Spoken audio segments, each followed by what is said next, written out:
Fabulous Friday, captive audience. It also happens to be Good Friday. And today we have a special guest, Jim Doherty, who's candidate for Senate District 29. And Jim is this is our last in the series of 4 of the Senate District candidates. And Jim, thank you so much for coming on Captive Audience. Yeah, no, thanks, Sonny, for having me. And yeah, Good Friday to you, right? I raised in a big Irish Roman Catholic family, right? And Ash Wednesday and Good Friday, and of course Easter. Everybody be celebrating that in a couple days. So yeah, thank you so much for having me on. Well, I'm really glad to have you on. Now, Jim, you are a cattle rancher. You live in Morrill County, and as a former county commissioner.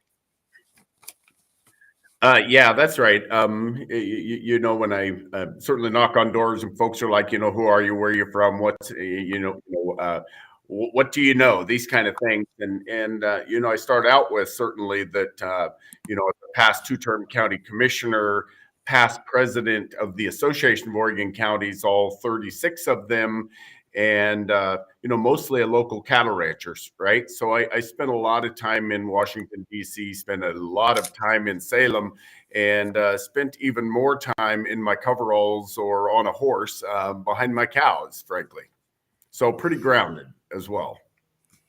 Okay, so that's the start of the introduction of you. I would like for you to tell our audience about yourself. Tell us about you and why you are running for Senate District 29 to replace Senator Hansel. Yeah, absolutely. I appreciate that. I think I'm not sure about Mr. Huey. I think that's running, but beyond that, I think I'm the only candidate that's born and raised in the district. Right. I was born and raised on a large sheep and cattle operation in the headwaters of Big Butter Creek, right on the Morrill-Umatilla County line. A large family, right? My father was one of 13. I'm the seventh. Yeah, I'm the 7th of 9, and we were supposed to go to school in Heppner, but we'd had to gone up over the mountains. So instead, we went down to Pilot Rock. I think they did that because we lived clear up in Gerdane, clear up in the timber, and my aunt lived next door to us, and they got her to drive the school bus because I'm pretty sure they wouldn't have found somebody to drive an hour and a half out of town to pick us up and then head back in. But kind of moved from there. Being the 7th of 9, I knew I was never going to, inherit the operation, right? So after college, I kind of struck out on my own, wound up in Central Oregon, managing cattle operation there, and then leased it. And probably the best thing I did when I got there was the old boy said, "Hey, I can pay you a living wage, then a couple $1,000s a month," or he says, "I can pay you in cows." And of course I, always wanted to have my own place. So I said, just pay me in cows. And we kind of lived hand to mouth, or lived off the land. Right. And, yeah. But it worked, at the end of the first year I had a dozen, the next year I had 25, and these kind of things. And it kept building. And then, I leased the operation. And while I was doing that, the watersheds, started coming into view, right? And folks the state was wanting to fence you out of the watersheds and do these kind of things. And so, I got the urge to dive in there a little bit. And so I ran for Soil and Water Conservation District Board in Jefferson County and was elected. And in my first year, I think I was the chair of it. And then the state asked me to be the Middle Deschutes Watershed Council chair. And so I was kind of moving into that route when ultimately we decided to pick back up and move back home here. And so I got home, and for a lot of years, just, as a workaday, but always helping people on the side, and always advocating and coaching. But my heart was really in civic service. And so ultimately, that's why I ran for county commissioner. And then, a couple of years ago at Virginia Carnes's Celebration of Life there in Pilot Rock, she was a past longtime school teacher and the mayor. And both Senator Hansel and I spoke. And afterwards, I talked to Bill and I said, "Hey, I'm considering, moving into, a little higher realm where I can help more people in the state and a larger, district. And, but I said, I won't run against you. And he, uh, he said, kind of keep it under your hat, but I'm not sure I'm going to move forward. And if that's the case, would encourage you to get in. And so, I really feel the calling, really want to work for folks and, so here I am, right? Dove in with both feet about a year ago, and I think actually the day I declared, the East Oregonian wrote an article, and it was myself and another cowboy from Enterprise had both wound up, in the same article on the same day, which was kind of interesting. Girl, that is kind of interesting. The East Oregonians, well, I won't even say that. So, well, so you have, how long were you county commissioner in Morrow County? I was a county commissioner, came in 2016, I think, in the primary. Was county commissioner for 6 years, not quite 2 full terms. Okay. And I know that there's been issues in Morrow County. And so we're gonna have a little talk about that. Then, so you were recalled. And I think I think you need to explain that. And I think people need to hear it from you truly. Because it's fair instead of trying to, go around that or anything, but you were recalled as a county commissioner after you were, after this is my understanding, after the Board of Commissioners declared a water emergency in Morrow County. Yeah, no, that's spot on, Sonny. And I think Eric Olson at the radio station was talking to me about it, and he said, "Yeah, kind of a sore subject maybe to bring up." And I said, "No, I think it was my finest moment, frankly. Real feather in my cap. And Morrow County is it's a tough place to govern and to try and work for the folks. And I tried to work for everybody, whether it's the industry folks or the ag folks or just the folks living their lives, right?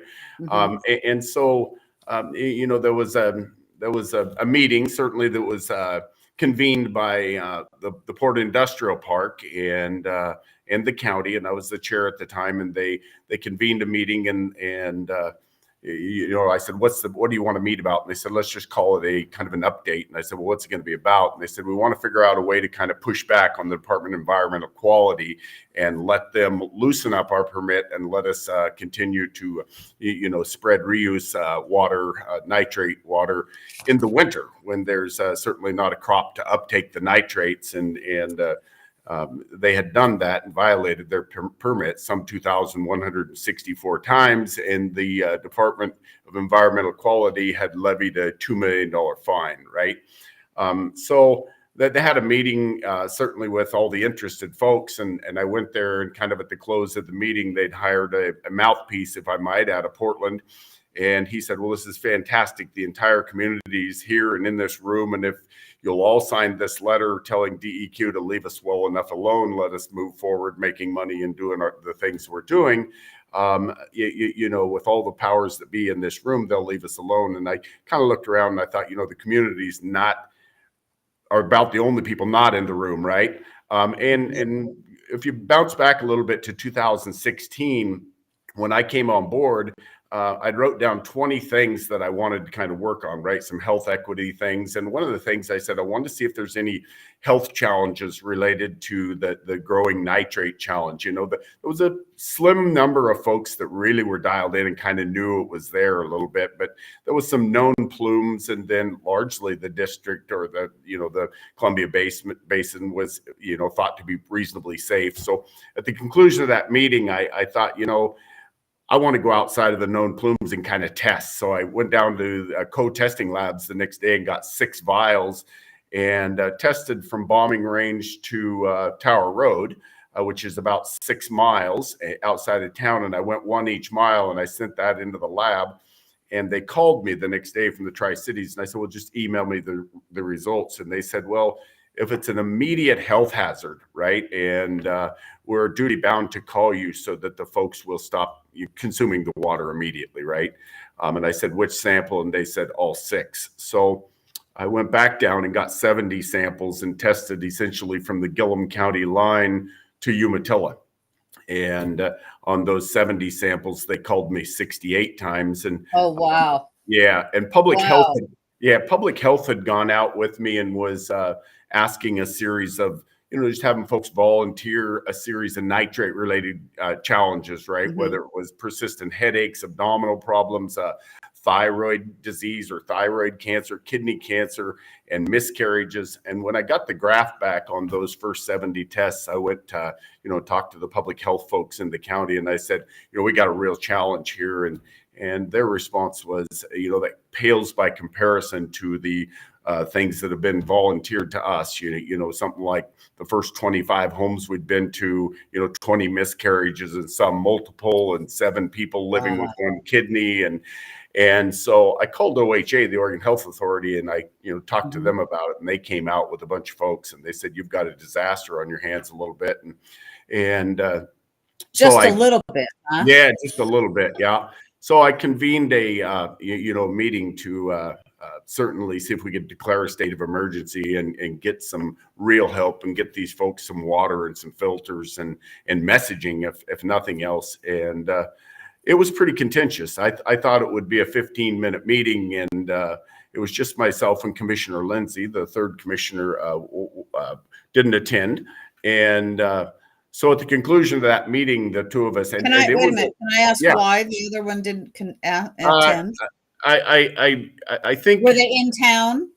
No. He, I think, had a death in the family or some such matter. Okay. Yeah. Legitimately. Okay.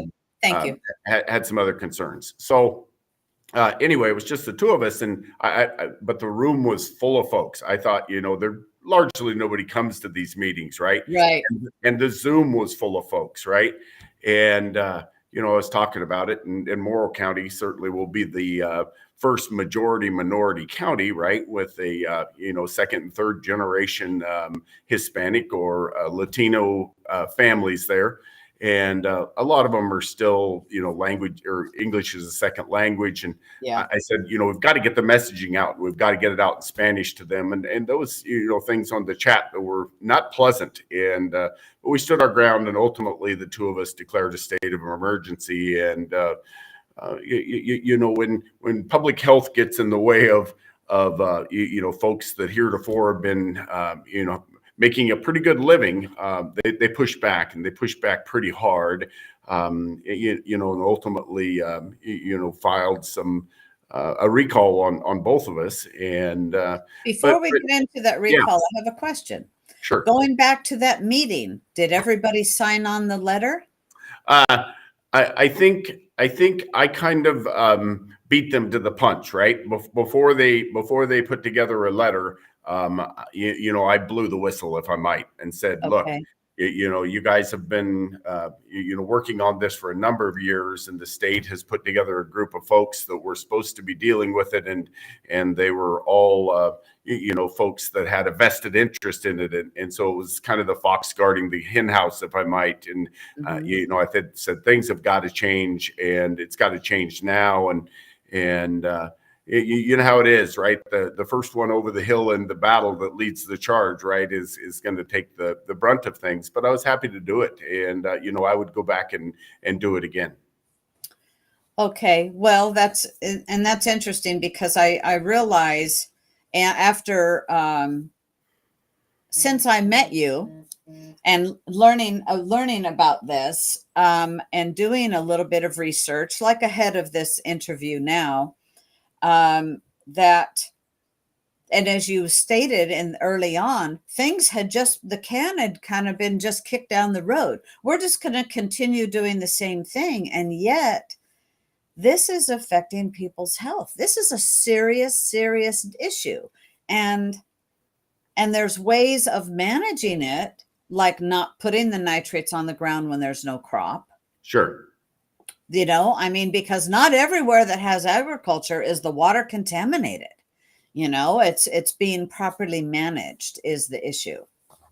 Yeah, yeah, that's right. And you know, it's probably the largest effort ever undertaken now in the Columbia Basin. Right there, the state's coming out and trying to test 4,500 wells and get filters in those. They're looking at maybe putting in some water districts, drilling some deeper wells, and so I think from the environmental stewardship side of things or public health, you know, it's going to save many lives, right? I shudder to think that, you know, there's another mom out there drinking the water and unsuspecting, right? And being Right. pregnant. So Kathy Mendoza from Irigan, when I started this project, she came to, I was at Music in the Parks there, right? And she came over and she said, "Are you the commissioner, right, that's testing the wells?" And I said, "Well, sure." I said, you know, "What are you thinking?" And she said, "Well, my doctor and I can't figure what's going on, right? I got abdominal challenges and I've got thyroid issues, and for the life of me, we can't figure." And she says, I asked him, you know, "Is it a possibility that it could be the nitrates in my water?" And he said, "Of course, you absolutely test your water immediately." And you know, she got pretty upset and broke down, you know, right then and there. And I said, "You know, don't get out ahead of yourself. We don't know at this point, right?" She says, "I've lived there my whole life, drank the water forever." And it was just outside of Irigan. And so I went out the next day and tested her water. And I want to say to date, maybe it was the highest one, right? It was 63 parts per million. And you can't consume it. You know, 7 is the mark up here, right? They're finding Oh, studies. wow. Yeah. And Wow, that's alarming.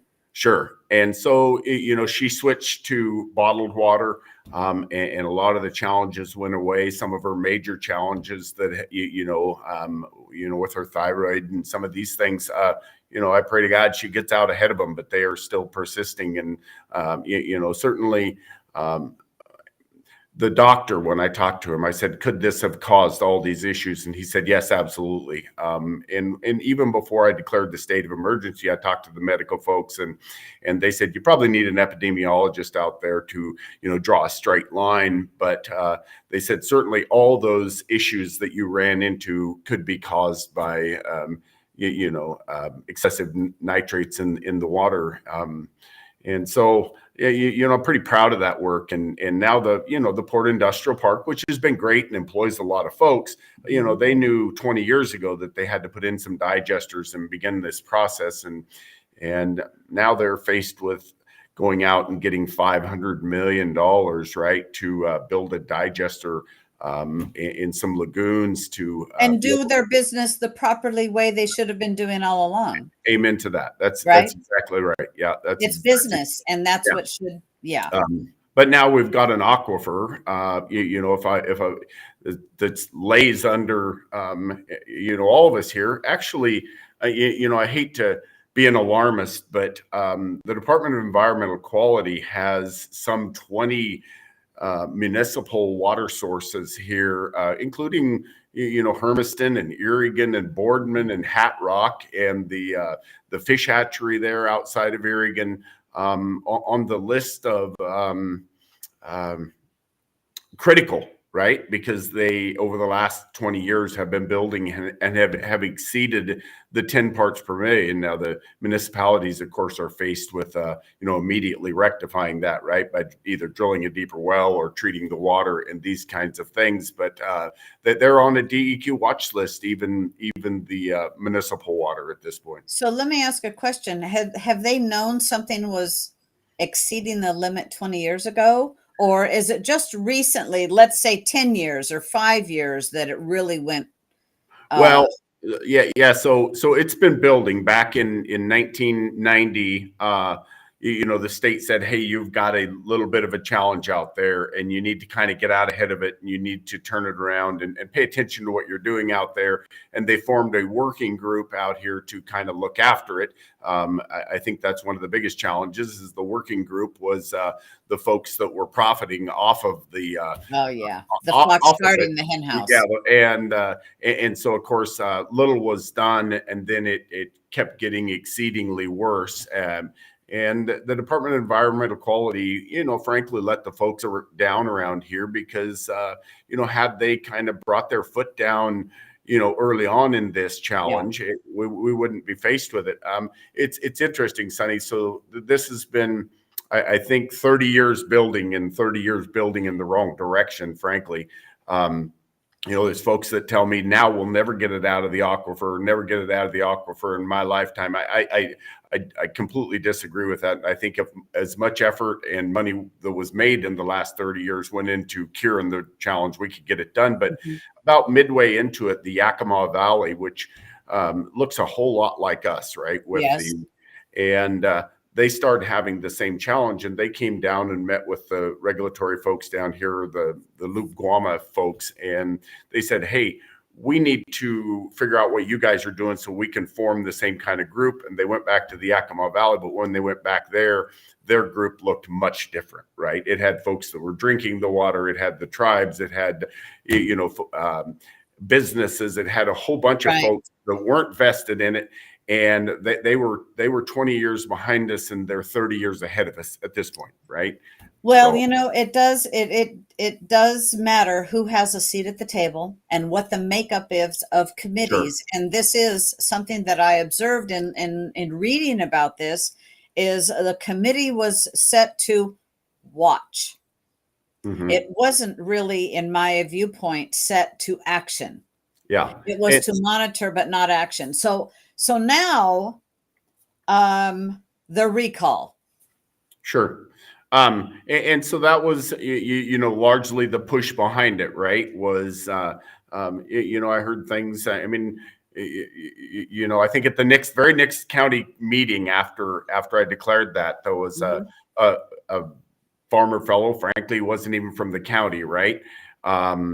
And he came and said, hey, can I have 3 minutes at the start of your meeting to kind of address the Board of County Commissioners of your county? And I was the chair. I said, certainly. And he spent the next 15 minutes, telling me how much I was going to kill industry and economic development in the area. And I let him go on at length. Right. Clearly beyond 3 minutes. Yeah, sure. But it's water off a duck's back when you're doing the right work, but when you pit public health or certainly miscarriages and these kind of things, it fell on deaf ears, and I went right back out there. I'm still testing water today, right, and getting out there and doing these things. But what's super interesting now is that same gentleman later sat down and had breakfast with me and said, hey, I kind of want to get on the right side of history here, right? And those industry folks that pushed back so hard,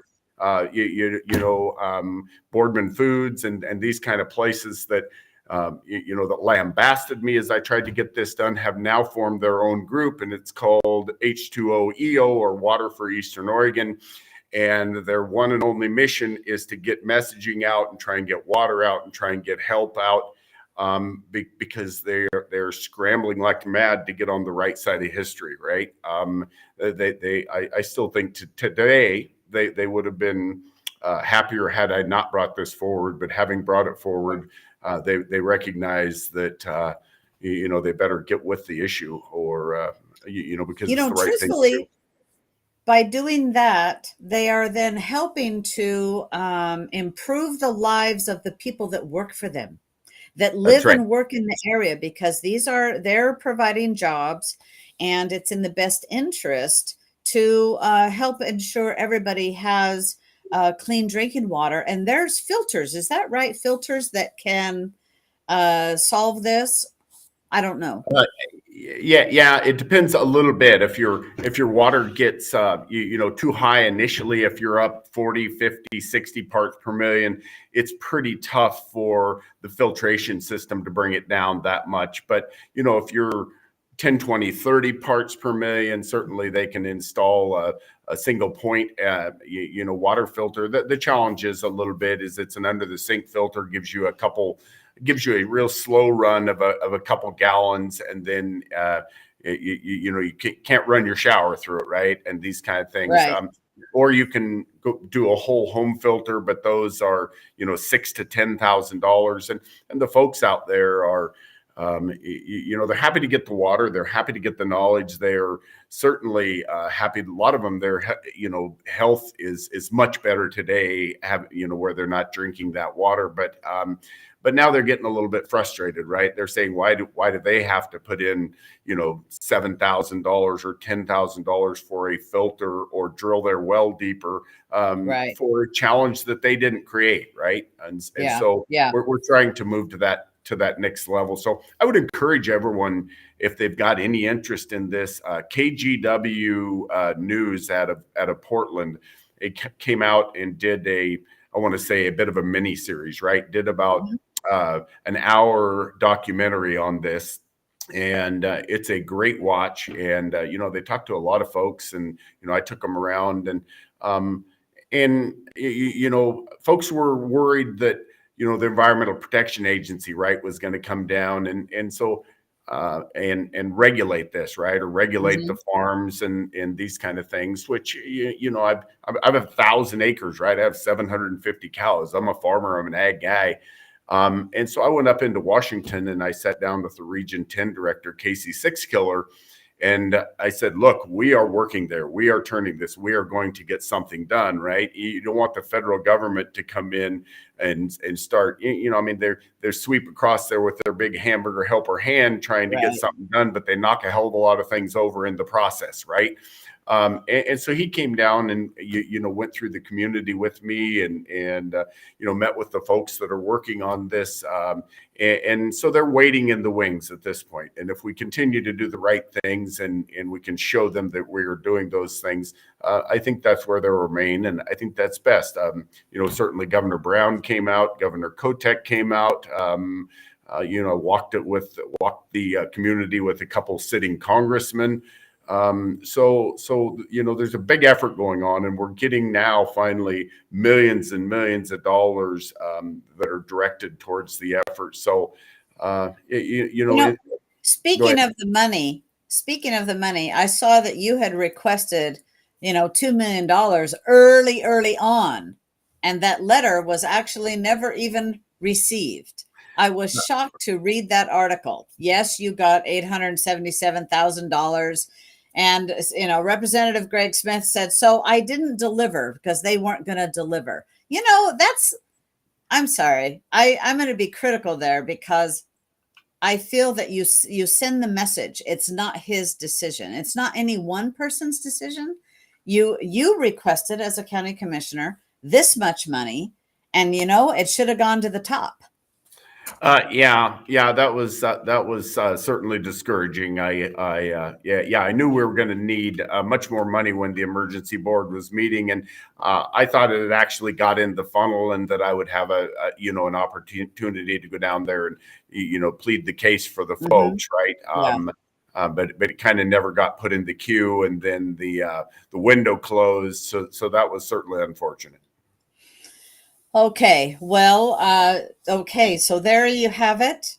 Yes, you were recalled then. I'm going to say, I don't know, but as a result of being the whistleblower, some people, look at what Julian Assange has gone through. Many, many, many people in the United States and elsewhere have been whistleblowers and have gotten criticized and ostracized for it.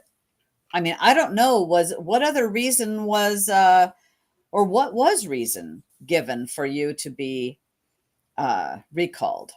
Yeah, no, I think that was largely ultimately what what it came down to.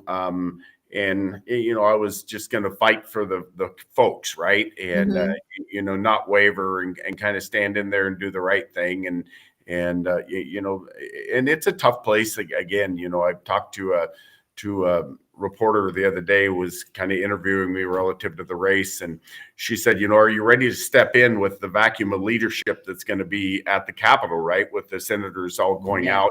And I said, oh yeah, especially having done what I've done in the past. And I said, going down there, coming out of Morrow County politics, I said it's going to be a vacation of sorts. And she says, can I quote you on that? I said, absolutely. Yeah. So I think you still got to get up every day and follow your conscience and try and help those around you. And if it causes you some challenge in the things you're doing, you just take the next step forward and keep moving forward. So I'm getting a lot of support, and I fully feel like people will in the end recognize it was the right thing to do. Yes, well, and I'll tell you, being a leader is not easy. Stepping out and going against the grain. Yeah, that's right. Yeah. Okay, so one of my questions was going to be, what was your greatest accomplishment as a county commissioner? But I'm going to guess that was it. Yeah, Do you have another one? Oh boy, there's some interesting things. One of them, my first year as a commissioner, and this is a little unique, I suppose. Senator Steiner Hayward, right, or Senator Steiner, I think at this point is, and she's a Portland area Democrat. In fact, she's the one that crafted the legislation that ultimately the senators walked out on. Right, it was her bill a year or so ago. So our ideologies, don't match, right? But in my first 6 months in office, she came all the way to Heppner, and she wanted to look at community counseling solutions in our mental health care program that we had. It's it's a real star in the state, right? And it's clear out here in the edge of the prairie, right? But it's where folks care for folks. So I think you have to start there. But she came out, and I had lunch with her that day, and she was distraught a bit. And I said, "What's the challenge?" And she says, trying to get a bill across the finish line. It feels like it's my take-home bill. And for lack of a better term, it was tobacco 21 legislation, right? You had to wait till you were 21. And I thought, my knee jerk was, folks are adults at 18, or, got some measure there.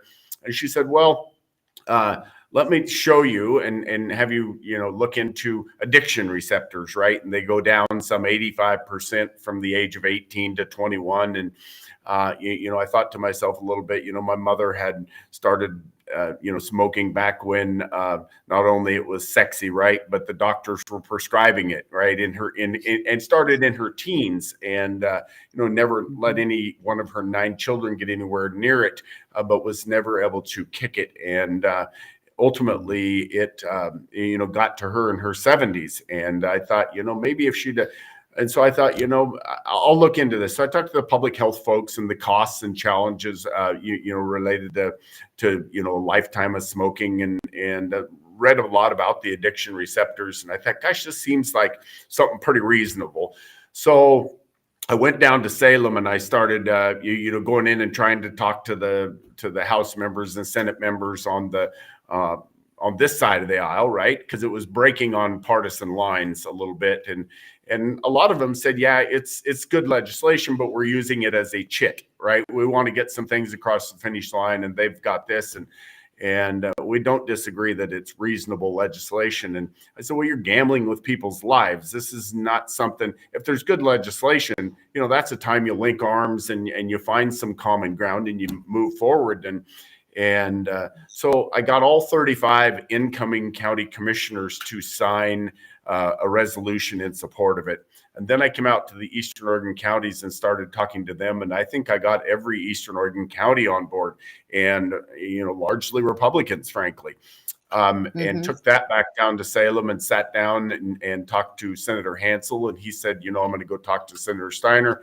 And he and the late Jackie Winters, Senator Winters, both broke with the caucus, and I think she needed 1 or 2 votes, and the 2 of them broke with the caucus and went and voted in support of it. And I think by that number, the bill passed, right? And so when Governor Brown signed it into law, I went down there and was there at the signing ceremony, and I've got one of the 4 signed copies of that legislation. And, I think that's, so especially 6 months into office, right? I think that right.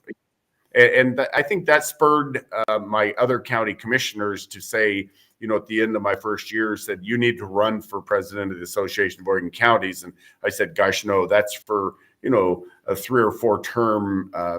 And that's, the kind of the way it had been in the past.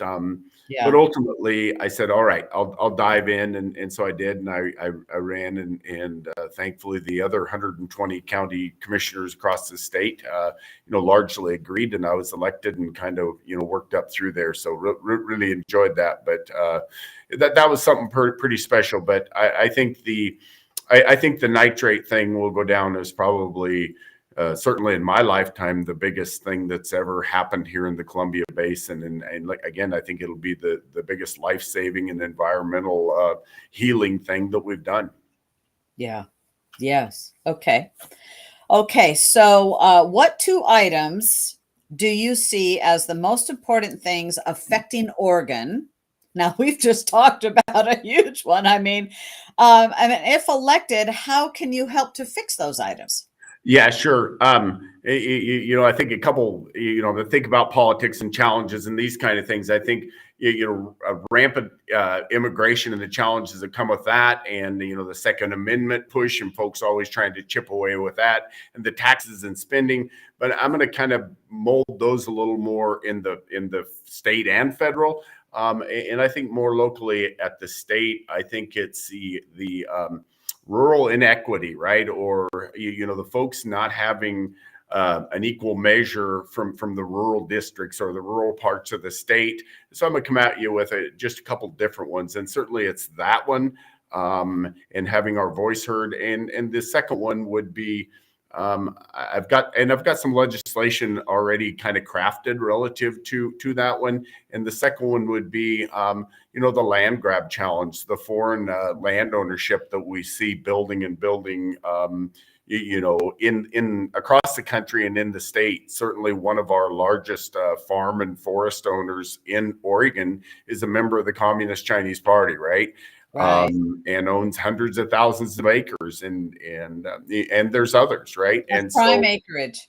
yeah, prime acre. Too. So so I got a couple pieces of legislation, pending relative to that.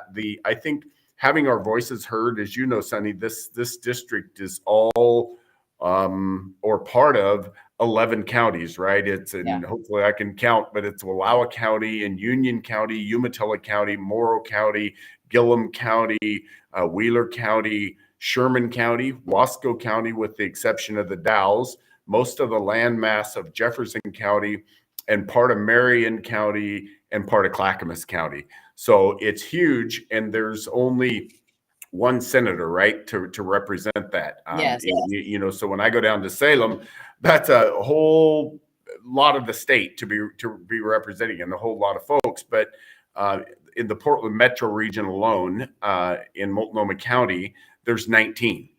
And so when there's one bucket of funds that go down there, and, we've got housing challenges out here, infrastructure challenges out here, or, whatever the challenges might be a little bit, and they've got some social challenges down there, and they want those dollars, where the blue blazes of dollars are going, because you just can't compete 1 against 19 on that. So in the past, Governor Kulongoski actually recognized this, and he spent quite a bit of time out in Eastern Oregon. I'd met him when he come through touring. In fact, I toured him around on a farm out here. And when he got there, kind of as a governor's directive, he put together what was called the Office of Rural Policy. And he built in all the state agencies into it, an equal number of Republicans and Democrats out of both the House and the Senate. And he tasked them with one thing, and that was looking at the rural issues and focusing on that, and making sure that we were getting an equal measure of the dollars out this way. And it was the last time that we did, relative to our taxes that went to Salem. But it kind of came and went with him, and was shelved, and was never fully funded nor made into law. And so I'm crafting some legislation around that, and I'd like to make a big push. It's largely why folks are saying, let's consider going to Idaho, and I think 8 or 9 of the 11 counties, I think a lot of the folks thought they were voting to secede, right? Instead, they were voting to have their governing bodies consider it 3 times a year into perpetuity. And perpetuity is just about half as long as it's ever going to take for this actually to happen. Right. But I get it. They're screaming to be heard, but I think if I can build in this Office of Rural Policy and frankly, it pits some of those Portland area Democrats against their counterparts, and it worked that way. And they had, some recommendations when it came out, relative to the housing challenges out here, the infrastructure challenges out here, the roads and bridges, and a lot of things that are still challenges today. So I think had it been moved into law and fully funded, it gives you an extra voice, right? It gives us an extra vote. It gives us those agencies and those legislators going down there and joining me and fighting as a team for what we need out here. So, and that's something that Senator Hansel did. He brought legislators out here, and said, hey, come and look at this, whatever, be it agriculture land or whatever the case was. He brought them out here, and I think that says a lot. You bring the Democrats. We have to work across the board, across the aisle, as they say, and because that's how we're going to get something done. And I think there is some areas to find common ground, although the Democrats have such crazy ideas. So I have a question. So did you support the Senate walkout? And would you walk out yourself as a senator if elected? Two answers. I'm not afraid to walk out, and I think there's some things that rise to that level, right? And I think when the senators took a principled stand, and they said, this is a bridge too far, and we've got this, this is our last vestige of hope, right, to forestall this legislation is just by not showing up and denying a quorum, which I think it's always important, as you hear the rhetoric out there, to remind folks that it wasn't too many years before when the Republicans were in the majority, and it was the other side of the aisle that didn't show up and denied the quorum. So I think you got to look at it in whole that way. It's a tool that's been there. It may actually go away in the future, right? As they're looking to try and get the folks out there to vote on, just a majority instead of a 2/3 majority of these kind of things. So that may or may not happen. But, so as they walked out on that legislation, certainly, it was their choice to make in these kind of things. I think at the 11th hour, and they convened a lot of their supporters, right, and said, hey, we're going to step out, and this is why, and we still want you to support us as we go. But because even this district had voted saying, if you miss your 10 votes, you're rather out. But and so they were going against a little bit of the wishes of the folks. But so anyway, they took that principled stand and walked out. And at the end, at the 11th hour, they went back in and. I suppose they're going to have to struggle with themselves on whether they gave up that principle or that principled stand for, some pork, if I might.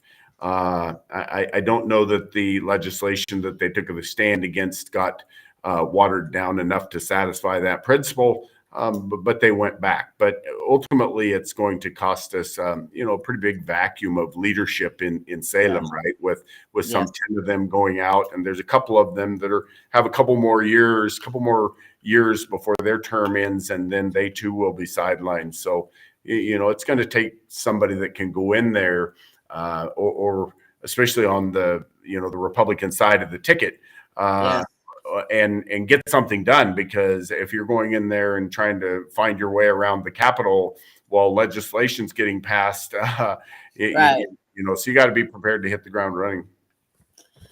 Okay, what is your position on the invasion of illegals entering Oregon?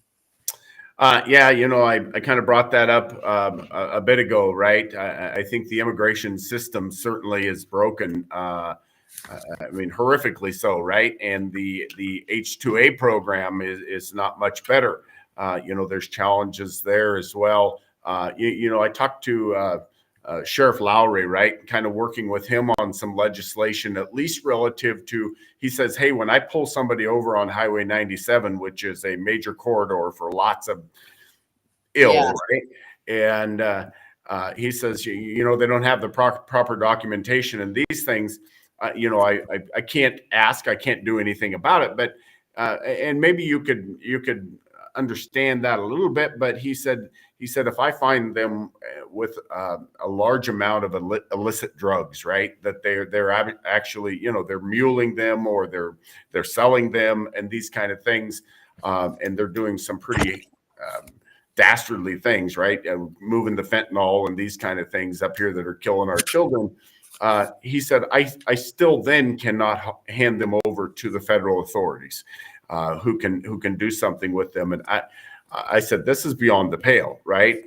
It's one thing to, be coming into the country to come up here and go to work and do these kind of things. It's another when you got, a trunk full of fentanyl and the local sheriff pulls you over and he can't turn you over to the folks who can, the federal folks. And so, kind of David Brock Smith had some legislation kind of crafted that way. And we're kind of building on that. And because I don't care where you come from, if you're here, and you're not supposed to be here and you've broken our laws to get here, it's one thing. But if you're here and you've broken our laws to get here and you're dealing drugs, we should throw the book at them, for God's sake. I had Martha Lopez from Hermiston reached out to me, I don't know, a month or so ago. And she said, we've got to do something about these dealers. And she says, my baby was up in Idaho in Boise. And she said, there was certainly a drug dealer and kind of coerced the daughter, if I might, into trying some fentanyl. And I said, well, the first thing we need to do is get her some help, right? And make sure we can, 23, right? You're still adrift a little bit. And she said, she says they are sending her body home today. And so at 23, and I thought, to myself a lot is her daughter didn't fail us. We failed her, right? And certainly with Measure 110 and allowing the rampant immigration that's again, it's, if you want to enter, like say you come through the front door, you do it right. But I think I got a good friend that's in Mexico, Fermin Chairez Ulloa in Santa Lucia, Mexico, and I'd met him many years ago, and he's made application to come to the United States. I'd love to have him come up here. And he's been a dozen years trying to get it done. And he finally said, you know what, it's just not going to happen.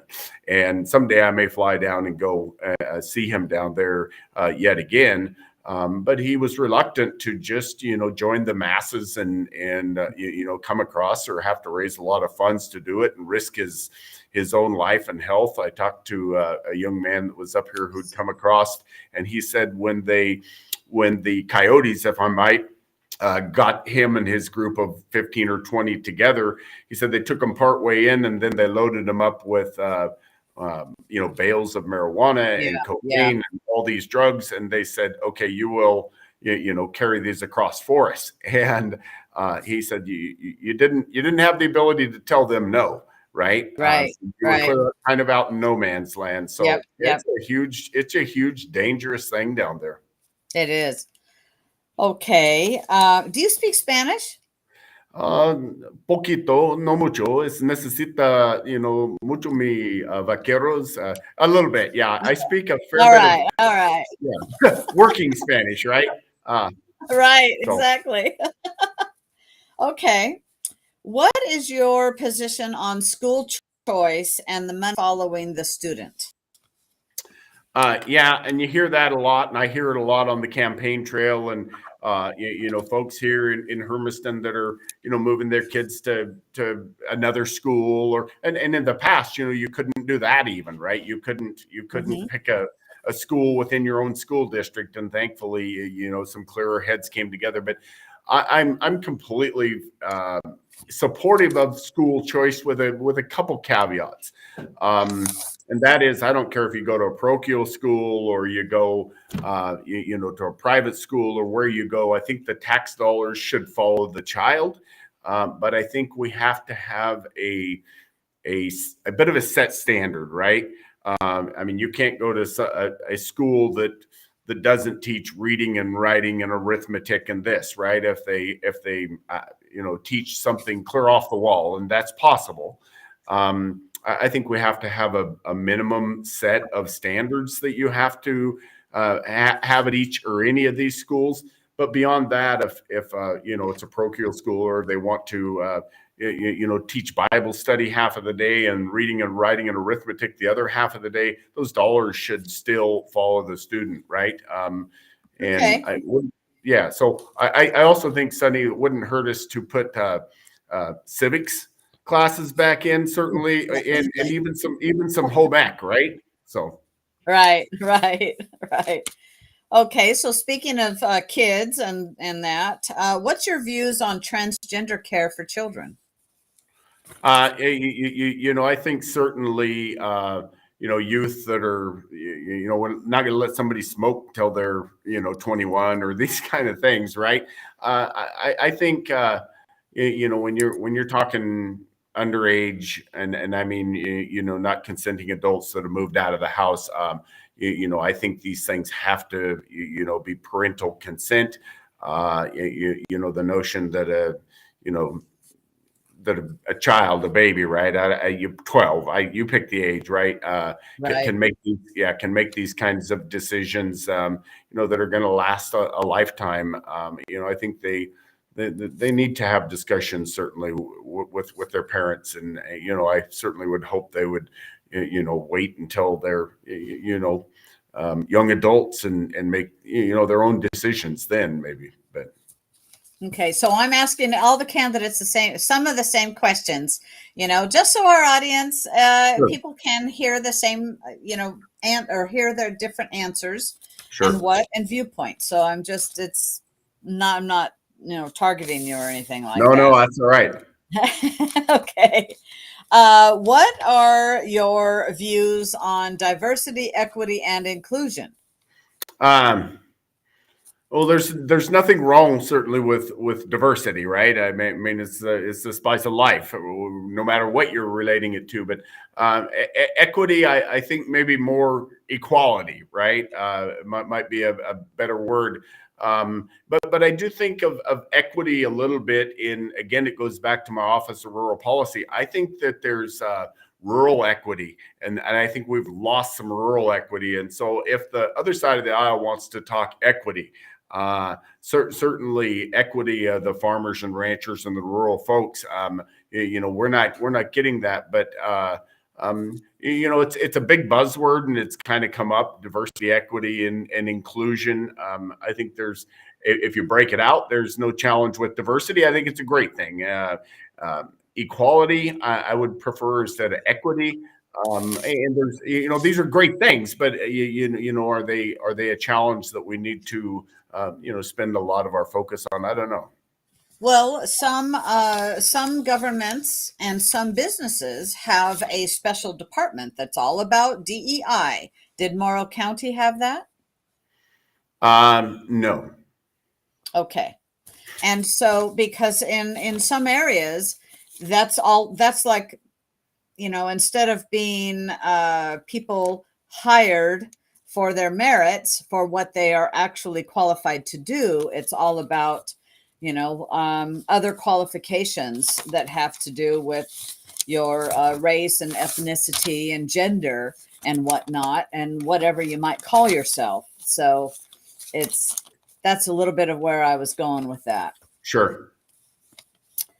Okay. What are your thoughts on climate change and the global initiative? Boy, that's a big question, right? Yeah. Certainly I think I wouldn't argue that the climate has changed some, right, over, but I think these things are cyclical a little bit, as they come and go.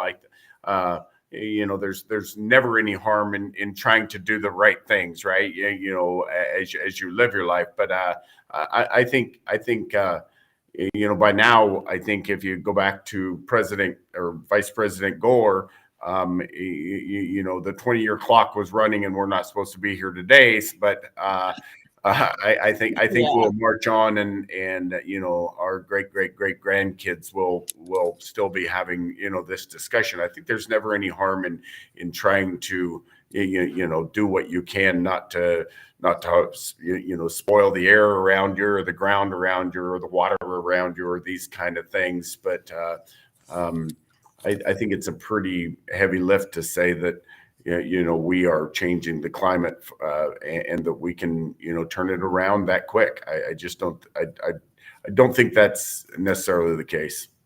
Okay, then do you think we need to get to net zero? On renewable fossil energy, fuels? They say on fossil fuels. Yeah. Boy, there's a finite amount to fossil fuels. I mean, at some point, right? They're not going to continue to make themselves, but there's.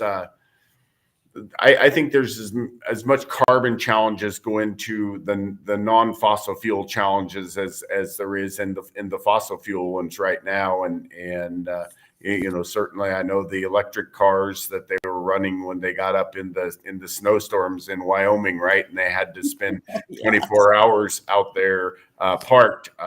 Then those had to spend the next week getting them, charged up or hauled off the mountain. So, until we work through some of these challenges, we better go pretty slow.